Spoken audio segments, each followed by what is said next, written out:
Alrighty, y'all. So we're gonna go ahead and continue talking about the progressives. AP loves to ask about these guys. So anyway, and I've taken off some slides, added, kept some others that I did in the Unit 6 thing, but I'm gonna go ahead and bring up Jacob Riis. I know it looks like R2 Roman numeral 1s S and how the other half lives, but I included it in Unit 6, but also I'm bringing it up again here in Unit 7 on the progressives.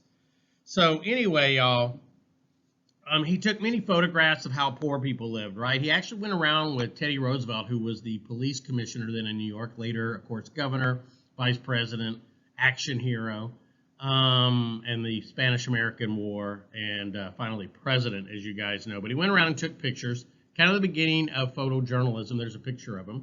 He himself was an immigrant, and of course, the book he published was called How the Other Half Lives. I've got copies of it, as I've mentioned to you before. And what you get is the description of the of what you're seeing. Like, here's the famous one called The Rounders, I believe. Those three boys kind of sleeping there by the stairs.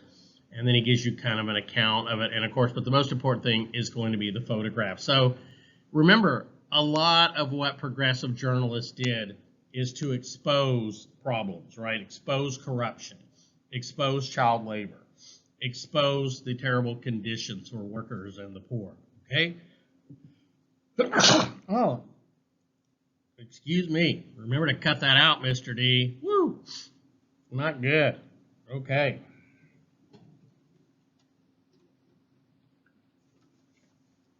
Yeah, all right.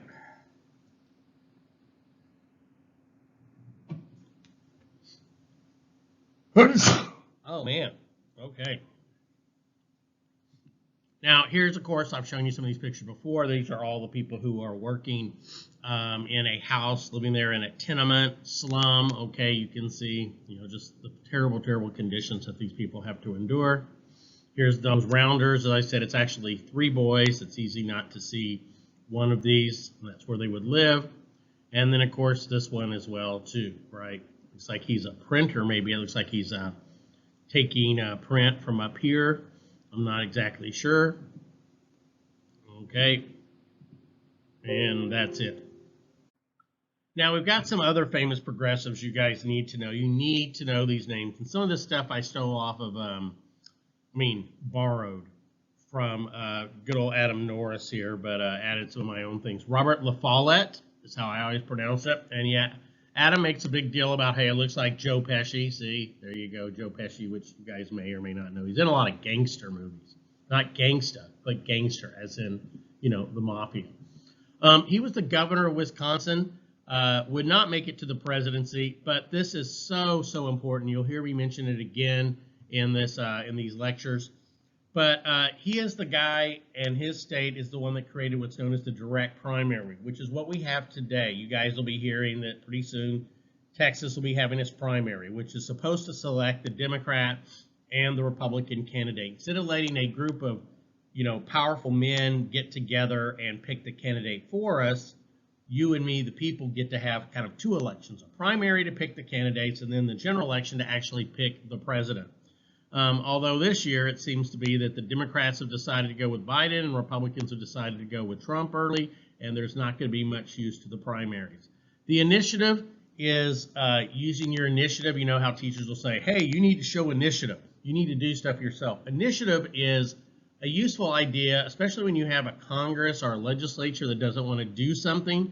It's a way for the people to get enough names on a signature to get the government to consider a new law. Maybe you and I think, hey, there needs to be a law about this, but the government just won't respond. Enough people sign a petition, you can get this on the ballot, which is called a referendum. A referendum where you refer the bill to the people and have the people vote. So instead of you and me electing people to indirectly represent us, you and I would get to decide these kind of things. And a lot of states have these referendums. Also recall. You guys know if you get a car recalled or something else, that means you need to bring it in because it's got problems. Well, a recall for a politician is you elect somebody who isn't doing his or her job, and you don't want to wait the 2, 4, 6, whatever, 8. Who do we appreciate years to get rid of him, you can get enough people to sign a petition that you can have a recall election. You can actually remove him or her. We don't have that in Texas, unfortunately, but several states do. And as it says, these are state reforms, not national ones. Florence Kelly, who also was very big in the settlement house movement. This is a lady who pressed hard for women to have more rights, okay, including, of course, the right to vote, which is one of the great accomplishments of the progressive movement, more rights for children.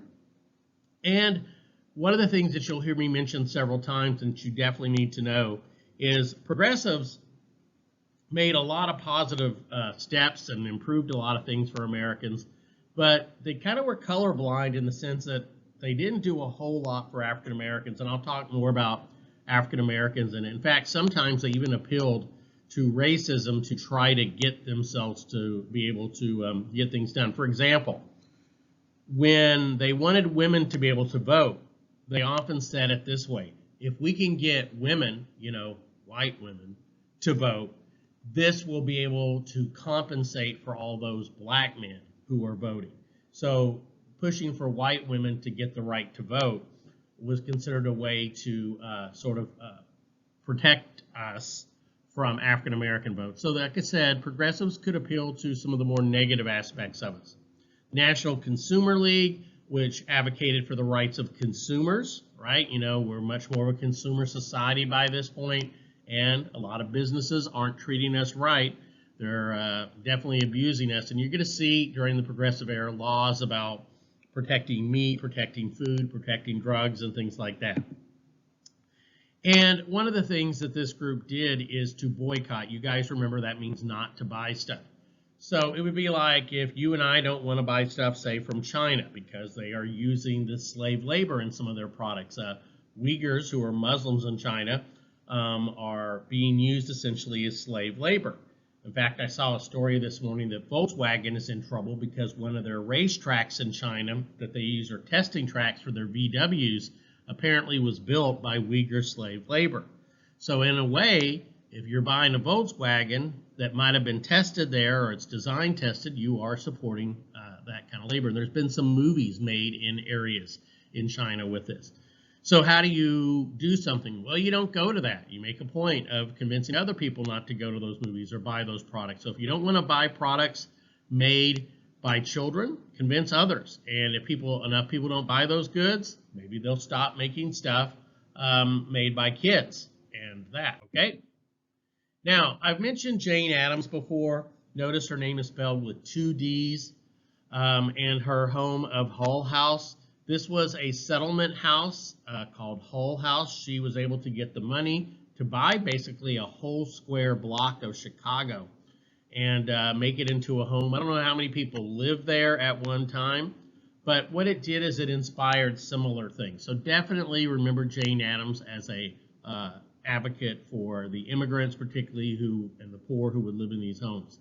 Not only did Jane Addams do that, she was a big campaigner for women's suffrage. Remember, you'll hear me say it a million times, and you saw the video, suffrage is the right to vote. And yes, I know, voting today, especially with the candidates the parties give us, can be a great deal of suffering. She also pushed to end child labor, and she was a big advocate for peace. In fact, that is why she ultimately wins the Nobel Peace Prize, which you see back here. As far as I know, I think she was the first woman to ever do that.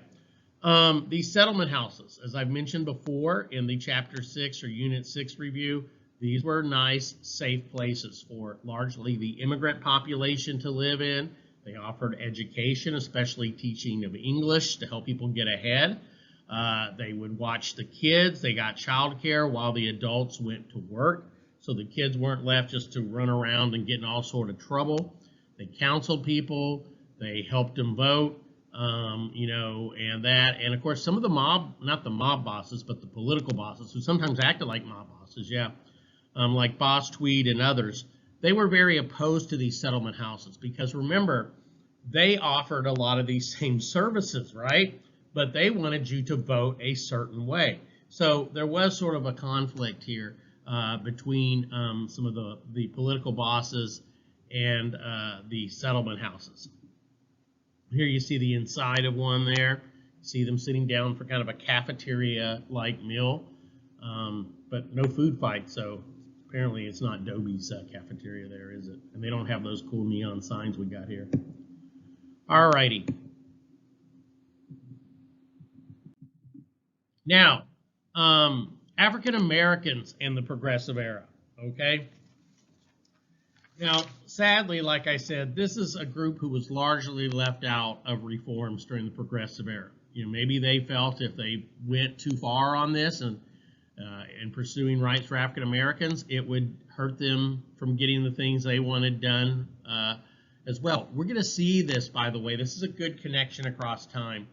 In the 1960s, President Kennedy, he wanted, of course, to make things better for African Americans, but he was very, very afraid, as had Franklin Roosevelt been in the 1930s, that if he advocated too much for African Americans, this would turn Southern Democrats, because in those days, y'all, the South was what we call the solid South. It was full of what we call yellow dog Democrats, people who voted for Democrats regardless of who they ran. If they ran a yellow dog, they'd vote for them. Once again, yellow dogs being put down, and I hate that. I hate yellow dog dogism. You know, that's just awful. But anyway, so President Kennedy, President Roosevelt, both were worried if they went too far for African Americans, they would lose a lot of their support in the South. And so we see kind of the same thing happening then. So maybe this is why they chose not to advocate too much for African Americans. So they're largely left out of the reforms of the Progressive Era. Now, there's several names you need to know. W.E.B. Du Bois. Du Bois, okay, like the boys. Now, it should be pronounced Dubois, as of the forest in French, but he always pronounced it Du Bois. He was a Harvard graduate, Harvard PhD, if I'm not mistaken. Now, as we'll see when I talk about him, he was kind of an immediatist. In other words, he wanted an immediate end to segregation. None of this kind of gradual thing that you guys will see when I talk about Washington, okay, in a little bit. He also created an organization still with us today, the NAACP. Make sure you guys are aware and connect that to him. This is a progressive organization at the time and still quite progressive. It's the National Association for the Advancement of Colored People. Now, in those days, colored people referred to black people. It's not the same as we today when we say people of color, which refer to a large number of non-white groups. But African Americans were called colored people, so that's what the organization was focused on. Now, another name, you absolutely, positively have to know this lady. She's usually just called Ida B. Wells, but she was married, so she became Ida B. Wells Barnett. Know both names, but you see a picture of her down here. AP used to have her on every test, and she's also on STAR, so be very, very aware of her. Her big campaign, which you need to associate with her, was the end of lynching. Now, sadly, y'all, in the United States, and it happened to all ethnic groups, but African Americans were lynched at a very disproportionate rate, especially in the South, but it did happen in the North. I was really shocked one time. You'll probably hear me tell this story before or again, but I was visiting Duluth, Minnesota, where my wife's from. You know, and Duluth is way up there by Canada, eh? And you would think that they wouldn't be like this, but I read about a lynching that had happened, and I think 3 African Americans were lynched. Now, what does this mean? This means the citizens decide that a person is guilty. They don't have a trial. They break into the jail. Sometimes they even get cooperation from the authorities, and they're taken and they are hanged up on it. They are hung or hanged. Pictures are hung, people are hanged. They are hanged usually on a tree, and it's usually an awful death. Sometimes they might be set on fire, beaten before that, and it's all done, and it's all illegal, and that is called lynching. Once again, President Roosevelt is going to be asked in the 1930s to sign a national anti-lynching law, but he does not, once again, worried about ticking off Southern white Democrats and losing their votes on his bill. So this was a fight that went on, y'all, for almost a century, and that was to try to stop lynching. Every day that a lynching had happened, you would see at the NAACP building, or yeah, I think it was the NAACP building in New York, they would hang out a flag. and it would say a man was lynched today. Happened to Hispanics, happened to some Asians, happened to some Italians. It's a sad chapter in our history. All right, one that fortunately doesn't seem to happen much anymore, if at all. Thank goodness. Okay. Now, another thing to associate W.E.B. Du Bois here with is the Niagara movement. Now, when you guys think of Niagara, you think of the falls up there in Canada and, of course, across over in New York. Mr. D has not been to those since I was a little kid. I need to get back up there, and you guys definitely need to see it. Put that on the bucket list to go there. But Canada generally has been ahead of the United States on racial issues. Most people would agree to that. And so they chose to meet up there. And it is this Niagara movement that was working to improve conditions for African Americans in Canada and the United States. It kind of morphed into what today we call the National Association for the Advancement of Colored People, or the NAACP. And of course, what this does is it challenges racial laws throughout the 20th century and into the 21st century. Its most famous victory will happen in the 1950s when a lawyer who ends up on the Supreme Court, Thurgood Marshall, gets the Supreme Court to declare segregation in education to be inherently unequal. And it begins the process of desegregating our schools. As you guys probably know, for a long time in the South especially, but in some parts of the country, other parts, we would have separate schools for blacks or whites. Sometimes that was done by law, which we call de jure segregation, where it said this is white schools, black schools, whatever, or sometimes it was done just because of neighborhood. It's a black neighborhood, you put a school there, it's going to have mainly black kids. It's a white neighborhood, you put a school there, it's going to mainly have white kids in it, and that's called de facto segregation. It's just a fact, okay? That is going to be the NAACP's greatest achievement, but that's not going to be until the 1950s. But they did challenge various racial laws in the 20th century and put pressure on people to change. So that's one of the things that you could bring up if you had to talk about progressivism and you wanted to mention what did and what didn't happen to improve the lot of African Americans during this time period. Okay. Now, new reforms for professions. Now, one of the things that the progressives are going to try to do is to try to make things better. They really, remember, we talked about this idea of perfection. They didn't think it was, and this makes a lot of sense, that you could simply just, train under somebody for a few years and claim to be a doctor, or, read a few books and claim to be a lawyer. They wanted there to be very, very strict rules for you to be able to enter a profession. For one thing, it makes all doctors look bad. It makes all lawyers look bad if somebody doesn't know what they're doing.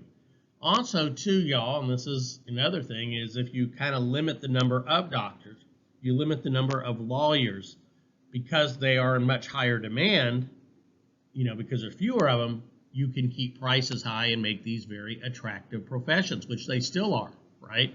It's still usually very beneficial if you're a doctor or a lawyer. You make some good money, which, of course, Mr. D chose not to pursue, because I'm not in this for the money. Hey, today's paycheck day. Yeah, awesome. Okay. Anyway, the National Farm Bureau Federation, okay, is another one. And I don't know much about that, but of course, maybe they tried to make things better for farmers. But I can talk about, of course, women in this case.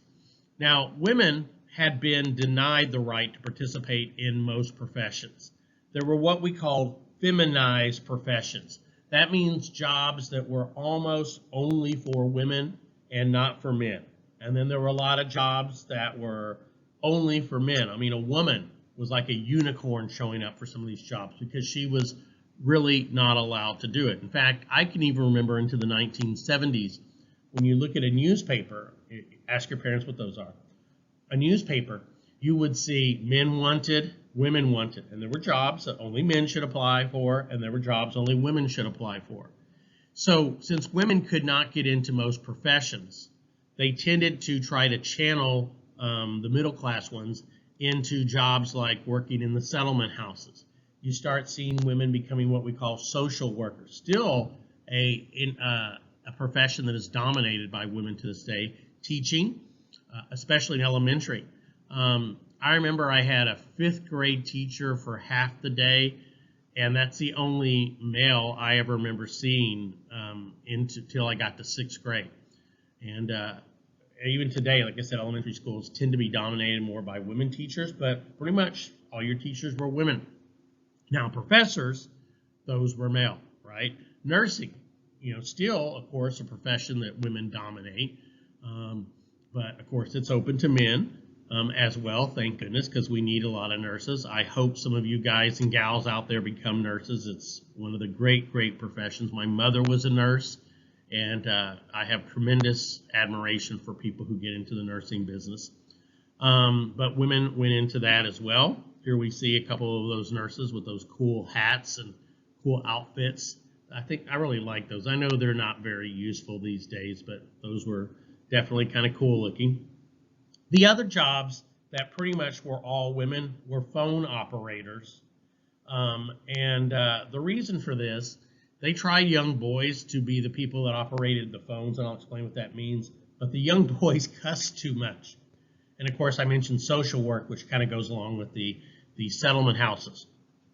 Social work is where you go out and you try to help families maybe that have had some bad luck or made some bad decisions or whatever, and you kind of help to get them back on the road to being successful and self-sufficient and that kind of thing. So a phone operator, you and I are used to pulling out the cell phone, dialing it, and we can reach somebody in, Timbuktu, right? No matter where they are.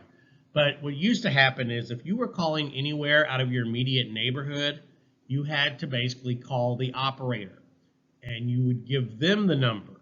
That operator would literally connect your line, okay, where your number was coming in from, to another one, and then you would reach that sort of neighborhood, and then they would connect you to that specific home, right? So you would have to, sometimes go through 3, 4, 5 operators. I can even remember when I was a kid, if you wanted to make a long distance phone call overseas, say to England, it was a big, big deal. Right there we see some of those phone operators. Like I said, if you're a guy, don't even try for that job. So there were certain jobs reserved for women, certain jobs reserved for men. Okay, and secretaries. I didn't put secretaries on here. Secretaries used to be the women who would do the typing. The man would be the boss. The women would be the secretaries. And of course, a lot of them had a lot of power. I look at our own school, and our own school secretaries have a lot of power because they often decide who sees and doesn't see the principal. And of course, secretaries were kind of like the gatekeeper in some ways. So a lot of women, a very bright woman, could make a lot of this job, but still they were not paid very well. The operators, the phone operators, I should say, the secretaries, and of course teachers, right? But remember, we're not in it for the money, right? Okay, next here. Boy, it's taken forever.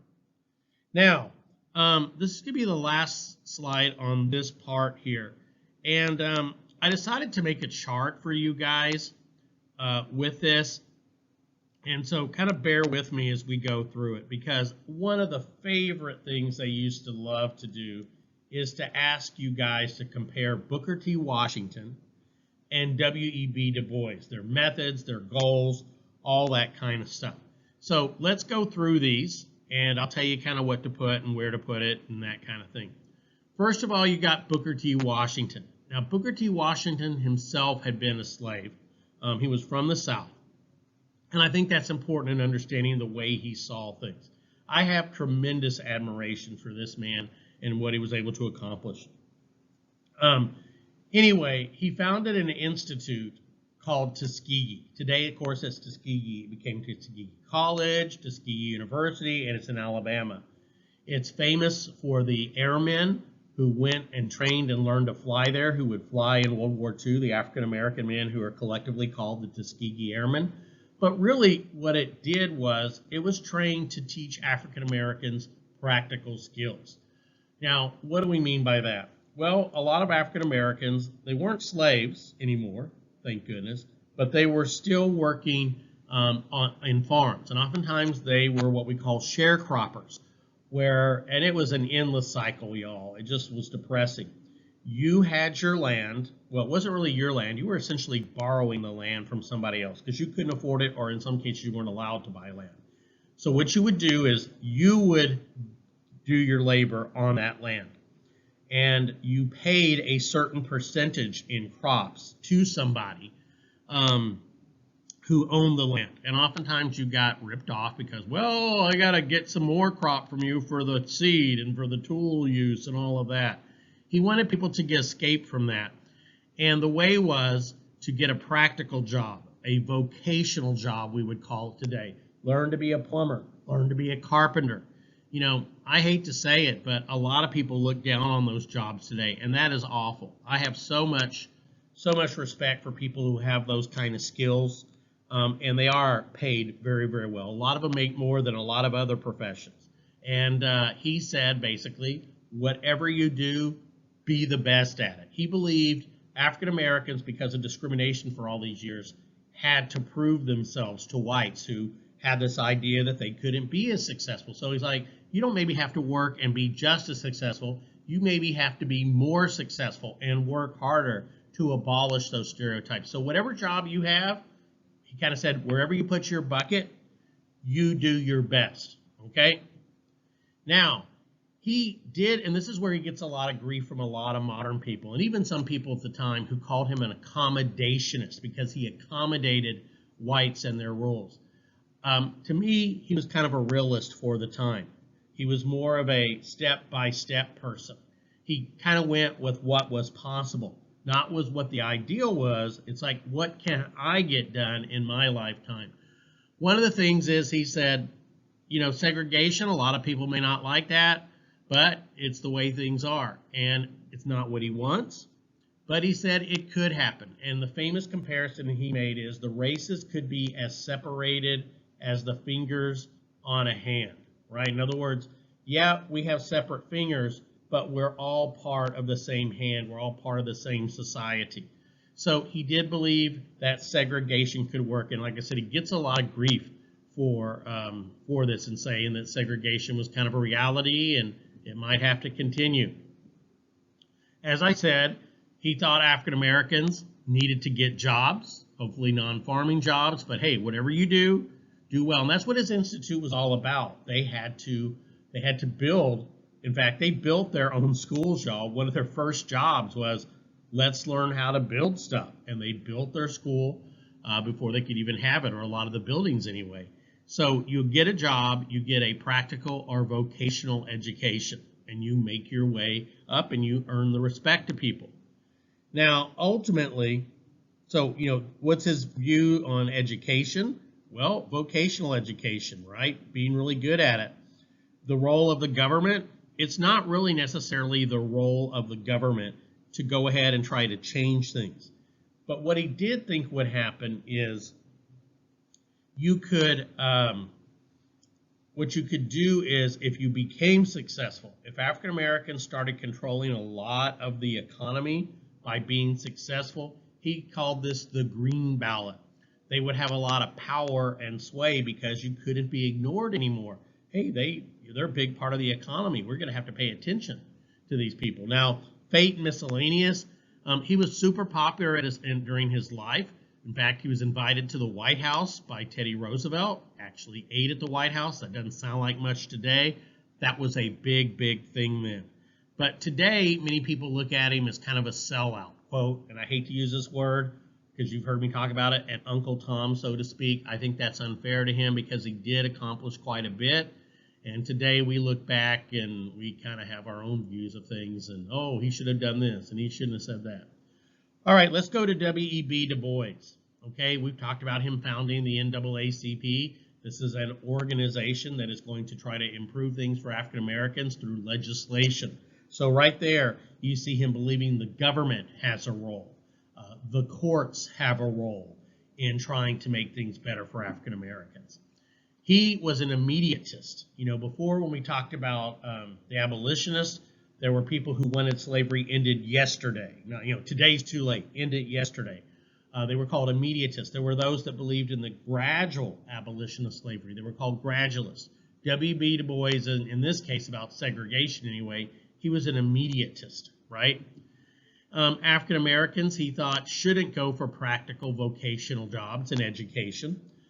He thought they should be like him, seek higher education, go get those college degrees, get a master's degree, get a PhD, use those to help get yourselves, to the tops of corporations, to the tops of colleges and universities. So he had and I don't want to say higher, but he had a very different kind of goal that way. Now, rather than earning your rights through a green ballot or proving yourself to white people, he believed that African Americans should get their rights because they are American citizens. They shouldn't have to earn anything. They should demand their rights, and they should get their rights, okay? And so he didn't believe in any kind of accommodations. In fact, he and Booker T. Washington, I don't know if they ever physically met, but they, of course, kind of badmouthed each other all the time. Now, he also had, and I know I'm kind of obscuring it here a little bit, he believed in something called the talented 10th.